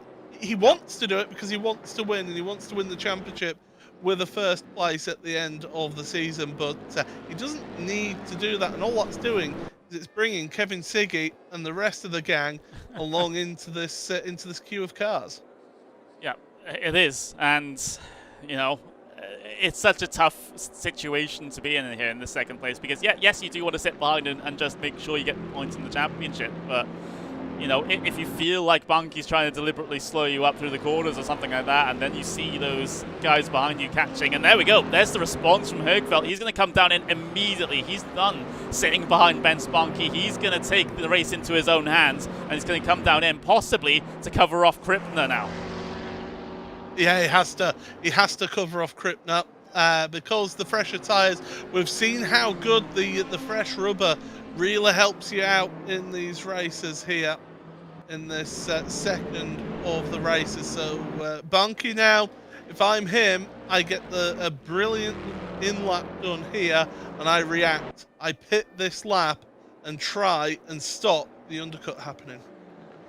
Yeah, I think that might have to be the situation. Moritz Lohner also coming down in. Same with Kevin Siggy as well. Högfeldt off and away, out ahead of Siggy. That is fine as far as he's concerned. Where does he come out in relation to the drivers that he was competing with, like Krippner, for example? There's Krippner heading his way down the pit straight now, solidly behind Högfeldt. So Högfeldt with the good in-lap. Even Krippner's behind Siggy at the moment as well. So Siggy slides in ahead and is a cork in the Der Esports bottle. Yeah, certainly. So Högfeldt's done exactly everything right now to win this championship. It has been a really good drive, that opening race, and even in the opening to this race as well. Högfeldt has got the elbows out, got the shoulders out, and said, I want to move forward. I want to try and get the win here. And strategy now coming to play. Where is Bence Banki in relation to this? He's coming around Parabolica. He's got to come onto pit road. Look at the position of his car. He's onto pit road. Yeah, instantly comes down in. Ooh, Rudiger's in there quite hot as well, late on the brakes. Draws himself right up to the rear bumper of that Bentley coming down into the pits. Yarshel stays. I think Banki was having flashbacks to what happened at Silverstone. Then he moved over to the right as he came onto pit road. Then did Rudiger. Oh, that was a bit of a heart-in-mouth moment for Bence. It was. Drivers that have stayed out. Tim Yarshel, Chian. We've got Brzezinski and Zjajowski and Gassner all deciding to go at least one more lap. But it is a very big contingent of cars on the pit lane right now. Rudiger, Rachel, Banki, Fiducci got Barner and Keithley and Pinches now as well coming down in and making sure they can get their pit stop service for the end of the event. Banki heading his way out of pit lane now. There is Christopher Högfeldt. Where does Högfeldt come out? Oh, where does Banki come out in relation to Högfeldt? And, well, Banki a bit further down the road. And here comes Rudinger out of the pit lane as well. Might be straight out into a side-by-side battle with Högfeldt. He is. Högfeldt trying to go around the outside, has the inside for the second apex. Remember, Rudiger's dealing with cold tyres after that change as well. Högfeldt has to be so careful not to get freight trained on the inside here through the Curva Grande, but Siggy hasn't been able to stick his nose in there. Rudinger continuing the long way around at that fast right-hander. Rudinger moving across, getting back to the normal racing line, but here comes Högfeldt late on the brakes into the Della Roja. That has been the Högfeldt special over the course of this race. Yeah, last of the late breakers for sure into the Della Roja, but those hotter tyres, an extra lap on them compared to Rudinger will have helped him with that one. It takes you about a half a lap, 3/4 of a lap to get enough temperature in those tyres to start defending. So yeah, that was crucial for Högfeldt. He wanted and had to get ahead of Rudinger in that one, or else he was under threat, because Siggy was there. He was sniffing around for a place, and the rest of that queue as well of trying to follow him along. And Esports simply haven't gotten their cars in the right position to really help Banki here. They've got an Arnage competition car separating them and Högfeldt. They've got a Team Redline car separating them and Högfeldt. So that's a lot of cars to get through. They even got Max Pfeiffer in there as well from Taylor Esports as well. So there's lots of machines to try and get through for Esports to do anything about trying to influence the championship here. And, well, these guys, these non-Dur Esports cars, are currently Högfeldt's best friends, as long as they don't attack him. What a race that Pfeiffer's having, by the way, it must be said. You know, we've not really spoken about him much this season, but he's getting stuck in, isn't he? Good stuff to see. Be careful, though, because Krippner now trying to make some moves on him. And Krippner's really lost out on this, hasn't he? He started on the front row of the grid again, and he's just fallen back. He's just not had that race pace, has he? Yeah, that's just one. Oh, this contact front to rear between Pfeiffer and Siggy. Both of them able to skip through the chicane unscathed, though. But that could have been a very sketchy situation. That Taylor Esports getting a bit of a punch to the front end. And, well, thankfully, none of them lose positions out of that one. Krippner had to slam on a little bit, but in the end, everyone keeping pointed in the right direction, which is what we like to see. Looking back towards the, well, currently the front of the field. These drivers on the, well, pushing that first stint out as long as possible, I would have thought, at this stage. So Emre Cihan, Jakob Brzezinski, we've got Johan Jowski and Mark Gassner all remaining out there for now. Banki, well, he's in the effective race lead and continuing to try and snake down this back straight into Parabolica to attempt to try and break that slipstream back to Högfeldt. I think just Högfeldt's got a little bit too much pace over Rudinger and Siggy here today. And that race pace in his car, the young Swede in the BMW, doing a sensational job. And this is what wins you championships. Okay, he had that little bit of a rough spell in the middle of the season, didn't he? But he's really come on into the final couple of rounds of the championship. Silverstone was a really good round for him, as his championship compatriots were just falling by the wayside. Not necessarily their own fault in those various incidents, but Högfeldt took advantage of that. Right now he's got one hand grasp on that trophy, but never say never here in sim racing, because anything can happen, and it usually does. We've still got half the race to go. Anything can happen within 15 minutes. Thank you very much, everyone, for joining us on the Traction GG channel. We have been seeing you chat out there as well. And, well, if you do have a pick about who's going to win this race or win the championship, you know, I think you'd probably say one driver for either, especially for the race win. Who do you think is going to come across the line and take this one? Because, you know, Högfeldt, at least in my opinion, he could just sit there second place and be ultra comfortable. He can get himself the points required to get himself into that championship winning position, as long as the Arnage car and the Redline car and the Taylor Riddick Esports car don't get too aggressive with them. If they do, then potentially Högfeldt might need to press on and try and take this race win just to make himself a little bit safer via the offense. I think what needs to happen right now is, if you remember back in Formula 1 when Nico Rosberg won his championship, in that final race, Lewis Hamilton deliberately slowed down Nico Rosberg to hold him back, and I think Banki needs to maybe try a little bit of that to get the others involved here. Högfeldt's not having a piece of that. He wants to move forward in this, but Banki now, he needs to start getting the other drivers involved and maybe just slow things down and allow the others to fight. The problem for him though, Emre Cihan, Brzezinski, Jovski, Gasner, they've yet to pit. Look at this, though. Högfeldt, he's looking very, very aggressive.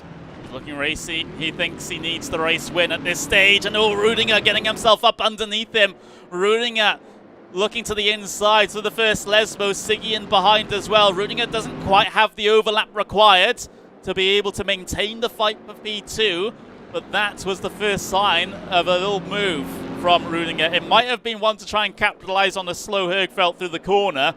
The move nonetheless. It has caused a bit of separation between Banki and Högfeldt. We expect that to all be gobbled up because he's still safely within the slipstream. But look at this train of cars right now for effective race lead. Oh, this is just really intriguing to watch. Gasner and Jovski are onto pit road, by the way, but this is the action. This is where it is important to see where those drivers all work themselves out. And look at that, Rudinger's lost out to Högfeldt, and Siggy in that Audi trying to move forward. He was getting a little bit of help from behind, and Pfeiffer was trying to give him a little bit of a bump draft, and here we go, down the start finish straight, and all of this has allowed Högfeldt to pull away again. Yep, it has. This is the best news that he's had over the last couple of laps. We might even see 3 wide here on the way in towards the Retifilia. We do see 3 wide with Kevin Siggy in the middle. Rudinger on the inside, just about able to squeak through, or has he? He doesn't get the traction off the corner. Here comes Kevin Siggy with the drive in that Audi. It's still a long way around here at Curva Grande, but as long as he can maintain the overlap into the Della Roja, he still has a good chance. Look at those 2 at the front running away, running to the hills as the battle rages on behind them. Siggy to the inside for the first apex of the Della Roja with Rudinger in that bright pink Arnage car, but the Arnage car gets a good run and is able to stem the bleeding somewhat on in towards the Lesmo. Not quite clear as Siggy tried to duck back into line. Well, this is sensational. It's really entertaining for us to watch this. This is fantastic to see. And it's great to see Leo Rudinger up there towards the front of the field as Cihan and Brzezinski now make their pit stop. But these guys, they're just tripping each other up and they're slowing each other down. It's allowing the front 2 to pull away. So it's really difficult for these drivers because they want to move forward. They want a podium to finish off. You know, Siggy currently outside that basically outside that podium spot right now, but they do want to keep those 2 in front in touch to try and move forward and potentially get a surprise win out of this one. Yeah, Siggy, well, he'll have a big task to try and hold on to this here in the final 10 minutes of this race. There's been a decent separation between himself and the cars a little bit further down the road. There's a couple of cars coming off the pit lane. That's Brzezinski and Emre Cihan on the long strategy. They've got fresher tyres now for the end of the race, and they're ahead of this huge battle pack. That could be crucial. And they've all been slipping up, they've all been slowing each other down, and that's allowed Cihan and Brzezinski to really jump them and get to the front of the field. Great for the Fordzilla driver of Cihan. But as you say, fresher rubber, fresher tyres. Once he gets those up to temperature, if he can hang on to the slipstream of Högfeldt, he could be looking at a potential podium or even better. Well, he's in a potential podium already, but he could be looking at even better and getting a potential win here. Yeah, so both Emre Cihan and Brzezinski slotted in at the perfect point. I would hazard a guess, if we didn't have that previous lap of battling with Siggy, Pfeiffer, Krippner and all that, and Rudinger, then potentially they might not have had it as easy in terms of that finding that gap. But because of that fighting, the gap was developed that they were able to slip straight into with not too much fighting, and now they can press on, and potentially for either of them, for Cihan and Brzezinski, well, we could be talking about race win. If I'm Christopher Högfeldt's engineer right now, I'm saying, right, Cihan and Brzezinski, they've got fresher rubber. If they make a move, do not fight it. Let them buy, because you're still in a championship position. Yeah, that would be the advice I would give as well. But you know, drivers sometimes, you know, they like to do their own thing. Not necessarily the best thing, but we'll have to see what the options are for Christopher Högfeldt. Look at the run that Emre Cihan has got coming down this pit straight. I would expect Högfeldt to just sort of let this one go a little bit, not lose too much time. He's still defending it towards the inside, to be fair, and Cihan's not committing to it too much either. I think Cihan has a bit of the feeling of not really wanting to change the championship in any drastic way. Yeah, but if you're a driver, you don't care about that. As much as you don't want to potentially cause a driver to lose a championship, you've got your own race to think about. You've got your own commitments in terms of your team. You know, his contract with that team will have an expectation of certain types of results, and that's exactly what he needs to focus on right now. Siggy is still battling away, by the way, in the background of shot there. There we go. Rudinger's still not letting him get past, and now the elbows are out because Pfeiffer's getting involved in this one. Oh, they're all wanting a swab of each other's paint by the look of it, as now Siggy's got to worry about Krippner. Yeah, that's the, well, you've got to pay attention in his wing and rear view mirrors now, as Krippner looking to try and press forward in this one, but, you know, there's only so much that the esports cars can do at the moment. This race has not gone their way, with the exception of Bence Banki, of course. He's had a pretty much perfect day so far here, but he really needed the help of his teammate to try and get the championship win. Of course, we've still got 7.5 minutes to go. We've still got Emre Cihan and Brzezinski here to try to challenge Högfeldt. I think with the sort of timidness that we saw with Emre Cihan in towards turn number 1 last time, then he'll wait for a more obvious opportunity to try and get through on Högfeldt, and that doesn't result in any contact between the two of them. Let's see what happens then in towards the Rettifilio then. With 7 minutes left remaining in this race, Högfeldt feeling the need to go defensive all the way to the inside here. Another attempt for Cihan to get himself alongside. Has half an overlap into the apex, but still nothing doing for Team Fortilla.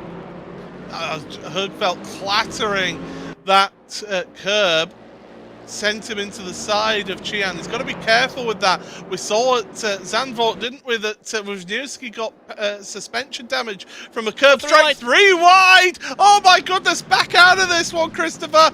Oh, think of your championship. Well, he's lost 1 place. Brzezinski wants a place now. He's fighting this one. This is sensational. We've got 6 minutes of this yet. Yeah, the conscious thing to do. I'm not sure if a team boss has told him that P4 is still fine in terms of championship win, and he's trying to hold on to all these positions as much as possible. I think Högfeldt needs to calm down a little bit here. These cars are on fresher tyres. He's going to lose him more time than it's worth trying to keep them all behind him. Just let them through. Let them try and get up to Bence Banki and try and follow them through in their tyre tracks. That would be the advice, but Högfeldt's going to fight this one for all he's worth instead, inside of Ascari, able to keep himself ahead of Brzezinski. But this is losing him time back to Rudinger, Pfeiffer, Siggy, which are drivers that, if they get past, might give Banki the championship. Rudinger's a bit concerned about Pfeiffer, to be honest. He's not looking forward, he's looking back. Meanwhile, Brzezinski, he's wanted to try and do all he can to help Williams Esports get a teams championship. Don't forget, the teams championship is on the line here today as well. It's not just the drivers championship. Banki will be saying, oh please, just somebody, just keep on fighting, you two. Let the others catch up, and then we can have a real ding-dong battle towards the end. As Högfeldt, if I'm him, I'm backing out of this, but he's not. He's fighting this with every ounce of energy that he's got. Oh, and the struggling for traction coming off the corner as well. I still feel that this is a little bit of a losing battle and more detrimental to his race than it is a positive thing, as we see Brzezinski getting the slipstream through Curva Grande. He'll have another attempt. He'll have an attempt basically into every single braking zone and every single chicane here, will Brzezinski, and well, both of them are losing time. Back to Rudinger, back to Pfeiffer, back to Siggy, and all those cars in the train, which if they get past Högfeldt, that is his championship done. And this is why I said Hergfeld just needed to let Cian and Brzezinski by and just follow them. They had the gap there. They had the time. That was a buffer for Hergfeld. Right now, these two fighting it out the way that they have is just bringing Rudinger, Pfeiffer, Siggy, Krippner. That's a big name that you don't want getting involved in this fight here. So Hergfeld, he's got to be careful. One thing that does help him though, look at the top left of the screen. Just under 4 minutes remaining in this race. Time is technically on his side. That might be the only thing. He doesn't have the tyres at the moment to hold on from Brzezinski, which is why we had the advice of just let him go, just follow through in his tyre tracks, use the slipstream to potentially draw him up to Banki a little bit further down the road. But all this fighting has lost Brzezinski and Högfeldt probably about 1 or 2 seconds in the grand scheme of things, if not even more. But yeah, we'll see Brzezinski have another attempt on the way in towards turn 1, and well, Högfeldt hugging that inside as much as possible. He'll drift over to give Brzezinski just enough space on the way in towards the brakes, and Pfeiffer sends it down, and then he's going to get himself a slowdown penalty as a result of that one. It was a massive fight with Rudinger, but I think Pfeiffer's just going to have to give this one up now. He tries to slot in, but I don't know. He possibly has a slowdown penalty. Let's see if he serves it. I would imagine so. With that sort of cut, he didn't get on the power straight away out of the Rettifilio, so he may have helped himself get a big chunk of that out of the way, that corner cut, and it should be fine now. But yeah, Brzezinski, he's running out of laps here where his tyres have got advantage. I think right now this is his last opportunity where he's got that little bit of an edge. And then we see all the tyres then just sort of even out after those first 4 laps or so. But Högfeldt, he's under so much pressure. He needs to just think. He just needs to be... Now he needs to defend. Because you've got Rudinger there, because you've got the rest of that queue of traffic there, he has to defend at this point. If he'd have just let those drivers by, it would have been okay. Look up at the front, by the way. Emre Cian, he wants a race win. He does as well. We've got to have eyes on the back of our heads here to try and keep an eye on all the action that's going to happen in these final laps. But yeah, you're absolutely right here, Paul. Högfeldt has sort of dug half his own grave at this point, because now he has to fight. Now he has to try and keep Brzezinski behind him, because if he's caught offline, then potentially the freight train of Rudinger, Pfeiffer, Siggy might be able to get through on him. If Högfeldt finishes 5th place, he's fine. If he's finishing 6th place, that's the championship to Banki. 2 by 2, down in towards the Rettifilio here. And well, there's Brzezinski, still can't find his way by. A bit of front to rear contact as Rudinger gets into the back of him. Rudinger stalls off the corner, and now Pfeiffer and Siggy, they're going to get a big run. That's crucial. That's key. We're running out of time here as well. So Högfeldt, he's just got to hang on now for all it's worth. And Siggy looking to the inside of Pfeiffer. Those two have been fighting pretty much all race long. It's been great to watch those two duking it out there. But if I'm Högfeldt right now, it's just hang on to that 3rd place. Do all that you can to hang on to that. Yeah, the calculation has changed somewhat here for Högfeldt as a result of the overzealous, at least in my honest opinion, defense when it wasn't really necessary, has put himself in this position. He still wins the championship from this position. He still wins the championship if he finishes P5, but any lower than that, that is Banki's one to win. As we head our way on towards the back straight, we've only got about 20 seconds left remaining of this one. Bence Banki still leads from Emre Cian. It might be a big attempt here for Emre Cian to try and get by at the very end of this race. But for Bence Banki, it has been an absolutely perfect day here today. 5 seconds left. 4, 3, 2, 1. that is going to be the race win going to Bence Banki. But further back, you have Christopher Högfeldt, who takes the ADAC GT Masters Esports Championship for 2022. Christopher Högfeldt holds on. He had a positive start to the season. He had uncharacteristic results with those race wins compared to 2021. He had a middle of the season where he fell off a bit, and we thought the start of the season was a fluke, but it wasn't a fluke for Högfeldt. The Swede takes the championship. Unofficial race results up on screen. Bence Banki, well, wins the endurance race here today. Qian with a very respectable second place, but Christopher Högfeldt, third place finish is enough to take the 2022 ADAC GT Masters Esports Championship. Christopher, he did it, Paul. That got a little bit too tense at the end there with the decision that he made to try and fight and keep everyone behind him. That could have ended in about 15 million different ways. It absolutely could have, and a little tip of the flat cap to him. My goodness, he did it the hard way, didn't he? But my goodness, that was entertaining from start to finish. Brilliant stuff. Bence Banki, your heart's got to go out to him. He did everything right in terms of his race. Pole position in both race wins in both races. Unfortunately, it's all out of his control as to what Christopher Högfeldt did. And Högfeldt, I think that first race was crucial and key. It set the tone for his drive here today. And that was that really aggressive fight to the front to show that, you know what, you're not winning this championship, not while I'm here. Yeah, absolutely. I mean, what a chaotic race for Högfeldt as well. You know, not just that second race, the sprint race as well. That start just was almost a nightmare. It almost all came undone on that start where we started to get, you know, a couple of positions lost. But like I said at the time, the best drivers know how to fight back from those situations. They know to keep their head in the game. It's so easy when that happens as a driver for you to just completely lose it mentally and just go, oh, I've lost it. I've made the mistake. I've lost it. You haven't lost it. You can still press forward. And that's exactly what Högfeldt did in that sprint race. Yeah, and I think that really set the stall then for that feature race there. And I mean, he had us on tenterhooks for the last 5 minutes or so.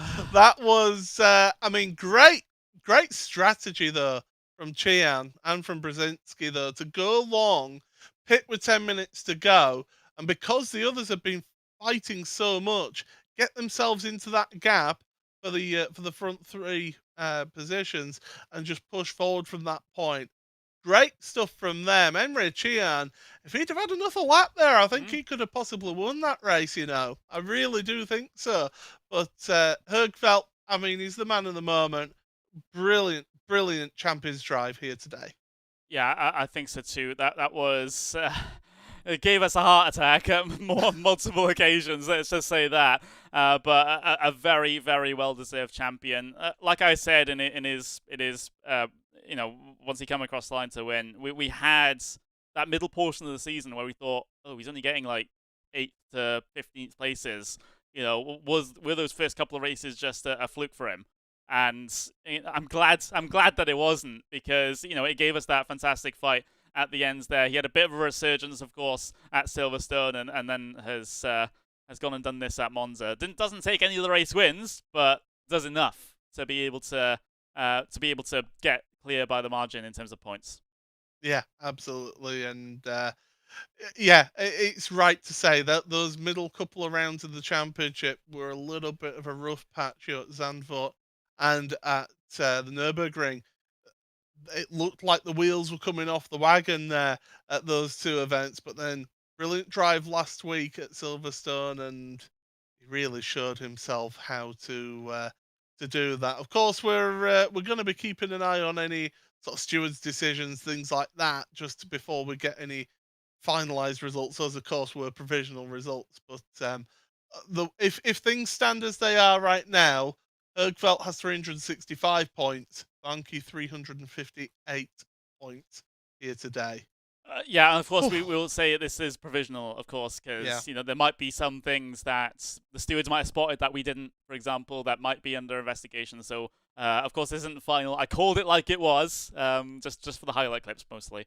But we do have to be aware that this might change. I don't think it will. I don't think there's really anything to investigate apart from that a sprint race start with Krippner. I don't. I mean, Krippner was not as far back in that Mm. that second race on the front row of the grid, but I didn't see anything untoward from Högfeldt. It was aggressive. Yes, he was very aggressive, but I think it was that borderline. I think it was just on that fine edge between aggressive and potentially penalising. So I don't envisage there being any sort of changes to the results. But of course, we're not the stewards. We're just Yeah. here to talk about it. So we'll let others that are more qualified make any decisions towards any race results. But as we see, at the moment, as we see things as it stands right now, as far as where we're at, where there is no penalty so far. But of course, Connery, you're the one who's got all the access to any sort of stewarding decisions and any final any final sort of rulings that are made. Yeah, and well, we'll keep this stream going until we get results. Let's just say that. But you know, if it finishes the way we think it did, Christopher Högfeldt has 7,500 euros in his bank account now. Of course, there was a 250 euros for the fastest lap as well, which we still need to figure out. And he also gets a GT4 test day with 15,000 euros with the Speed Monkeys team as well. So that's going to be a mega experience for him. You know, like a lot of these drivers would be desperate to have an experience like that, and as well as the prize money does indeed come in handy. In terms of the Pirelli Pole Position Awards, well, that also goes to Christopher Högfeldt, as we can get the confirmation of that as well there. So we had, only Högfeldt getting himself 2 pole positions. The rest of them were equally spread amongst Keith Lee, Lona, Yajowski, and Banki. In this situation. So Högfeldt getting himself his Pirelli Pole Position Awards. Thank you very much to Pirelli for sponsoring the series and getting that award going. Of course, we had something we hadn't really talked about either is the Teams Championship as well. As there was a situation. Breaking news, everyone. There was a potential penalty for Högfeldt that might have changed absolutely everything. These are the provisional standings that I have to hand. I was just trying to listen into the interview with Bence Banki. Wow! Look at those points. Provisional results, as it says in the bottom corner. Even our German colleagues were saying that there is potentially a penalty here. Right, so these are provisional. These are from race control, of course. There will be an appeal stage after this as well, I would have thought. So currently, Bence Banki now wins the championship. However, because there was a 5-second penalty to Christopher Högfeldt for crossing the pit lane entry exit. I can't remember. Let's see what the exact wording was. Well, crossing the line on the pit. Not sure whether it was entry or exit. However, as a result, Högfeldt currently does not win the championship, and it goes to Bence Banki. We have to wait for further confirmation, of course. That's the situation, however. Paul, you simply can't write something like this. I mean, I'm just trying to look through the rule book myself just to try and find that at the moment for any sort of pit stop procedures. In that it's got details about the starting procedure. I'll try and look into this and see if I can find anything in the rule book here, Connery, because I'm not seeing anything about the white line on pit exit. So if that is there, then it's not in this rule book that I can see. Yeah, and of course, there's currently a discussion in the drivers' chat as well about the race starts that we had. So this one is totally not done yet, everyone. Let's just say that it is not done, and we will see how things turn out. Of course, it is awkward having things like this decided in the steward's office as we'll come to our cameras here. It'll Yeah. it is unfortunate. Of course, we weren't notified. We weren't notified from race control that there was an investigation ongoing or anything like that. So it was impossible for us to know at that stage. But currently, actually, it is Bence Banki winning the championship. However, you want to stay tuned to all the RaceRoom and ADAC GT Masters social media in the next couple of days to make sure that the correct result actually gets published, and we'll see what happens, because for sure we'll see deliberations upon deliberations after today. I'm getting end of F1 2021 vibes. Oh no! Please don't. Let's not. No, Michael, this is not right. Let's not go through that. It's just. I'm just a double. So like with the starts, with the race starts, I'm just reading through the starts procedure as well, just to see if there was everything. All cars need to have a horizontal overlap with the car directly in front while being in double file, as long as they've not entered the starting area and race has not started. So basically what that's saying is that you've got to stay in line with the car in front, but also be alongside as well. So the question for Krittner in both of those races is, was he alongside?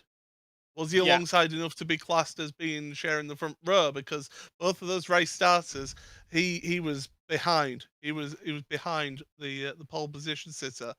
So that's a contentious issue to start with. We called it on both of those race starters as well, but I just cannot see anything in this rule book that I can see. That's the public rule book that's available on the RaceRoom Discord.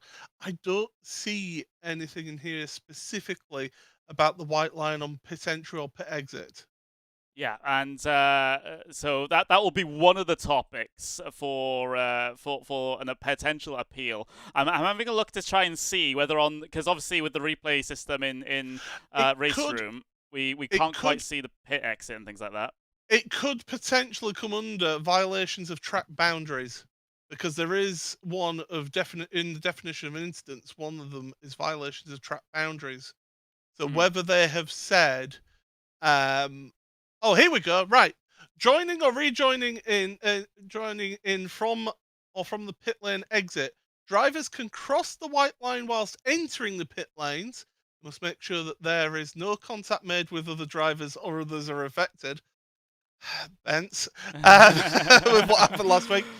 When rejoining the track, they are not allowed to cross the white line. They can touch the white line with one tyre, but no tyre should fully move over the line. An early re-entry to the racing surface will be penalised. Any additional incidents caused by crossing the white line early will be considered a dangerous rejoin. So it is there. It is in the rule book, and that rule book has not changed since the start of the season in terms of that rule. That was the last update on the 16th of February.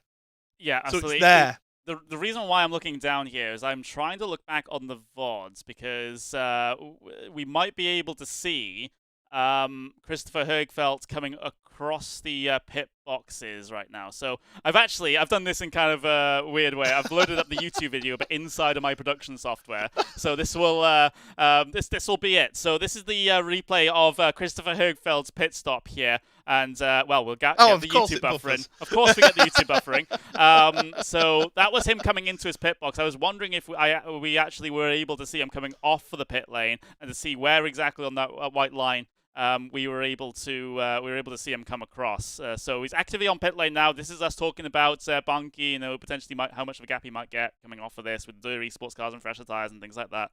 I hope that you've caught this. Right, here we go. Please say that you kept it. Please say that you were a good director and that you kept it on. Well, we were busy looking for people who were coming down, chasing him down. Ooh. Oh, we cut to that one there. Oh, he has. He has. Yep, he has that is a penalty. That is a slam dunk. That is an absolute slam dunk penalty. I don't know what to say. I hate to see it. I hate to see it like that. Wow. Talk about a dramatic end to the championship. Yeah, absolutely. That and Högfeldt, he'll be kicking himself. I mean, that might be, if we're looking back with hindsight, that might be why he was defending so hard. Because he might have realized he got a penalty coming off of pit lane like that. Well, but the thing is, if you're, it doesn't make sense. You would want to have as much of a gap as possible over those other positions. If you know that you've got a penalty going, you would just go as hard and fast as possible. The more that you fight, the more that you bring in those other competitors into that race. So yeah, I think there will definitely be an interesting one on that one. It's worth pointing out as well, the teams championship was to be decided as well. So provisionally, we've got a teams championship to think of as well, haven't we, Connery? Yep, we absolutely do. We've got provisional teams results that I can bring up here in just a few moments. I'm still kind of shook about the whole driver situation. I'll be completely honest, but here's the provisional team situation. It's their Esports taking the championship winning teams at the moment. With Dairy Esports, Asher Racing 519 points, Williams Esports in second place 461. Yeah, I mean, this is, in terms of the prize money, 5,500 euros for P1, 3,250 for P2. Yeah, I mean, this kind of feels a little bit insignificant right now, doesn't it? Are we going to end up with Ted Kravitz appearing, talking to us and talking about the drama in the paddock and how this championship will be decided in front? Well, it won't be decided in front of lawyers, that's for sure. Yeah. But yeah, sim racing teams don't quite have that much money. Yes, absolutely. Well, the teams championship there, I think that is safe to announce with how things have gone because of that gap between Williams Esports and Dirt Esports there. And oh, look at that, Emre Can right at the end of the race there, fresh tyres, light fuel load, gets himself a fastest lap award. So that's a nice little bonus, isn't it, for Emre? We will just give ourselves a moment here because we might be able to get ourselves Moritz Lerner in to try and explain what happened. Of course, he was a driver in this race. However, he's the one that's more easily accessible to us. Sure, same server as last time, Moritz. Let's go. Yeah, so that's... I'm kind of speechless. I don't know if it's quite obvious because I'm stumbling over my words, but... We don't expect these things to happen. We want things decided on track. That's the best place to have things decided. In the steward's office afterwards, that's not the way we'd like things to be done. And now we have this extended period of deliberations in the steward's room. Of course, Högfeldt will put forward his case. His case might not be that it's not a penalty, but is it a 5-second penalty worth of penalty? That might be his case there. Maybe he should have tried to claim he should have got a warning or something like that. It's hard to tell, but that was we saw the footage. That was slam dunk crossing the pit exit line. I'm not sure how much you can really defend that. No, certainly that would be an interesting defense if he manages to get away with that. But, unless the route for Högfeldt here is... Sorry to interrupt, but unless the route for Högfeldt here is to go on the offensive and then say, oh, what about those Dairy Esports starts? Were they trying to game the start? Were they trying to time the start in amongst all of them? Well, fortunately for us, Connery, we do have somebody here who can maybe give an insight into that. Before I go even further and get myself in some hot water with yet another team, Moritz, crazy. That's all I can say. Yeah, it's really crazy. A lot of controversy behind it. At the moment, we are still not sure who really is the champion. Because we had the agreement in the drivers' briefing that cutting the white line will be a penalty, but it wasn't specified what big of a penalty it will be. And I think if he gets 3 seconds, it will still be enough for Högfeldt. But if it is 5 seconds, which they originally thought, it will be enough for Bence. So we are really not sure right now what's happening. And yeah, I mean, heartbroken for Chris. I saw his interview in the German stream, and it was not fun to watch when he got told that he's not the champion because he didn't know that it was he didn't know about the rule about the white line. So it was he was really heartbroken and was really sad to also listen to it. But yeah, we still don't know what's happening right now. I was going to ask Moritz because I did actually read out from the rule book that was last updated in February. That's on the public part of the Discord, and it is there written into the rule book, but it does not state what penalty is available for that. Is this something that you've had throughout this season of the championship? Has anybody else, from your memory, because I can't think of anybody who's been given this penalty this season? The thing is, this year the rule was you can cross the white lines if you don't impede anyone. And only for special occasions, I think we had it once in the season, and now for Monza, because the pit exit line or the pit exit in general is quite dangerous if cars with 260 coming on the main straight and cars with 80 exiting the pit lane, it can be very, very dangerous if like two cars are exiting, one car is coming fast and one car is going instantly to the left, the other one stays right, then you have to go like zigzag through them, and it creates a very dangerous situation. Yeah. So we came up with a ruling for Monza specifically to not even touch the white line.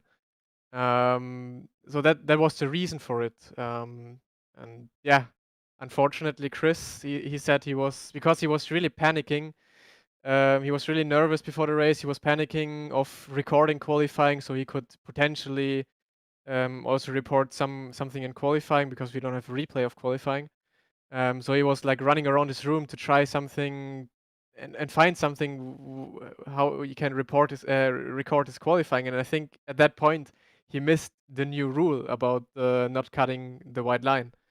Very, very unfortunate, but yeah, you have to be present in a driver's briefing, in my opinion.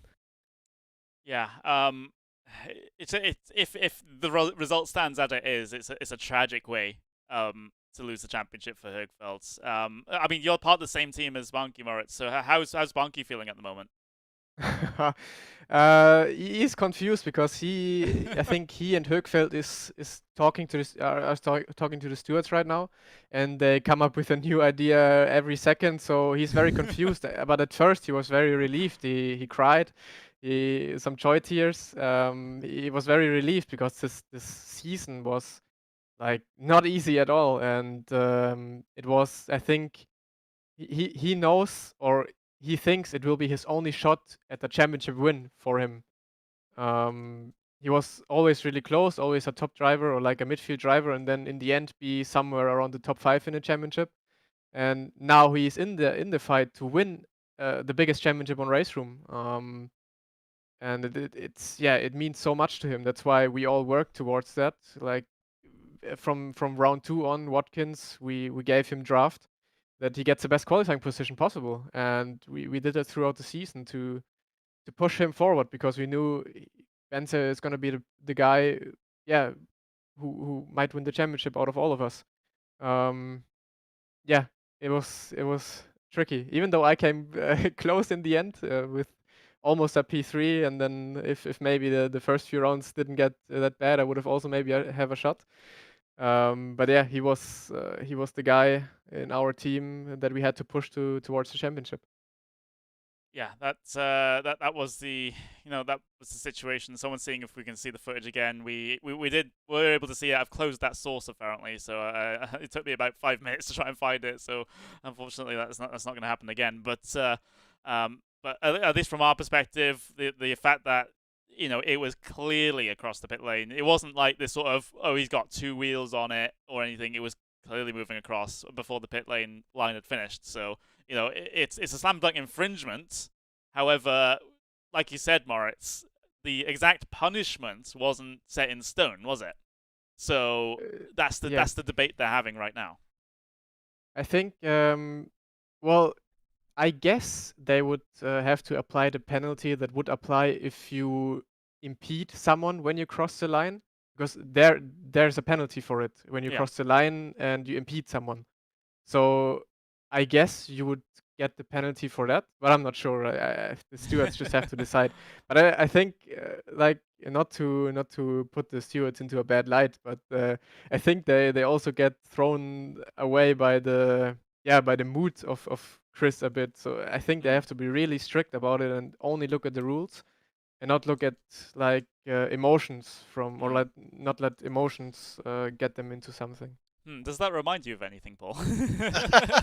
I can tell you, by the way, the German stream are talking to Bence right now, and they have called him champion on the German feed. So we are awaiting that official confirmation as well from our side. But I mean, Moritz, you've won this championship multiple times. You know how hard it is to win this championship, be it win or second place for Bence, your teammate. The improvement that he has shown through the middle of last season, towards the end of last season, and then this season, you got to say he's really, really worked hard at this one and would deserve it either way. Yeah, it's incredible.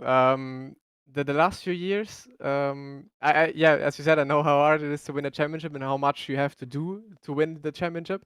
And Bence was always the guy who did like a lot of qualifying runs, a lot of qualifying practice, but never really did a lot of race runs, which I always thought is really important because that's what I specified in practicing the race runs.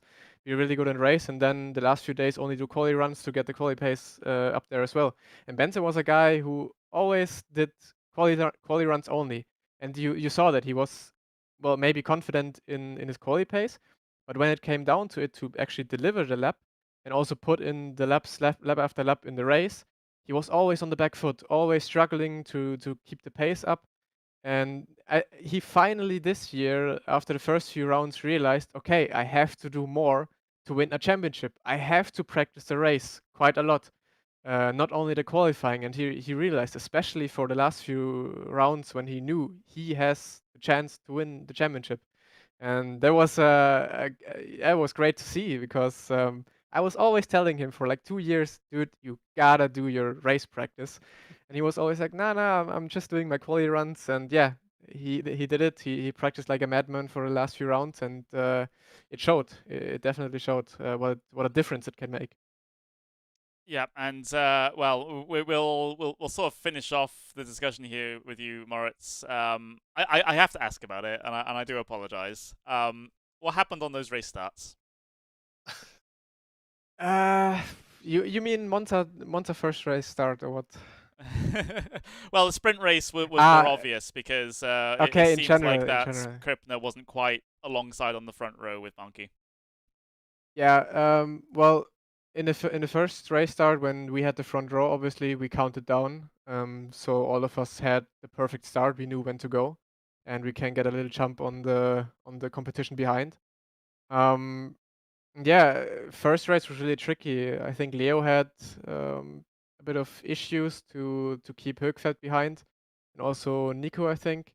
And I was a bit clear with the McLaren, but yeah, McLaren throughout the whole season, even though it got a bit better in the BOP, it clearly like it was not the best car. There was no chance for me to defend the BMW or whatever car was behind me. So it was difficult. We lost the positions, the crucial positions, especially to Högfeldt in the first race, in the sprint race. Yeah, it just wasn't possible to keep them behind, sadly. Yeah, and well, thank you very much for joining us, Moritz. It's always been enjoyable talking to you, and it was great meeting you last week as well when we were doing the NZK series. So yeah, it was very, very enjoyable. You made me feel very welcome. But you know, even though you have to hand over the crown here in terms of this championship to your teammates, at least at the moment, pending appeals or whatever, it's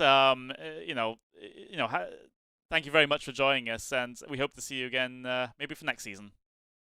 Thank you, guys. Cheers, and hopefully hear each other again, maybe in 2 days at the DTM. Yeah, maybe it'll happen as well. But yeah, yeah, thank you very much for joining us. And Paul, well, we will have to bring things to a close in just a few moments' time. Personally, I don't think this is done. I mean, German Stream's already called it. We've kind of half called it with Bence Banki. We've got the results to hand. Those are provisional results. You know, there will have to be a confirmation, of course, after everything's said and done, because there has been a few discussions after that entire situation. But I don't think this is the way either of those two drivers wanted this to end. You know, Banki probably would have wanted to do it on circuit instead of being helped by a penalty, and obviously Högfeldt, we heard he was heartbroken afterwards, being told while you're live on stream that you had a penalty and you've lost the championship.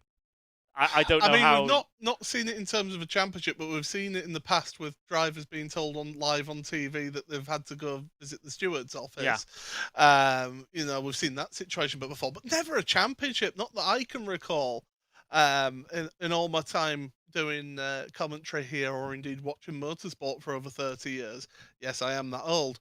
But you don't want to win a championship that way. Bence Banki, he did, as I said during the race coverage, he did everything that he could to win that championship. He pole position both races. He won both races as well. He did everything in his power to win that championship. Högfeldt, however, he had a real champion's drive through the field, through that top 5 in the first race, really battled in that second race as well to keep himself in that championship position. It's all down to the steward's decision. And at the end of the day, the rules are the rules. The regulations are there.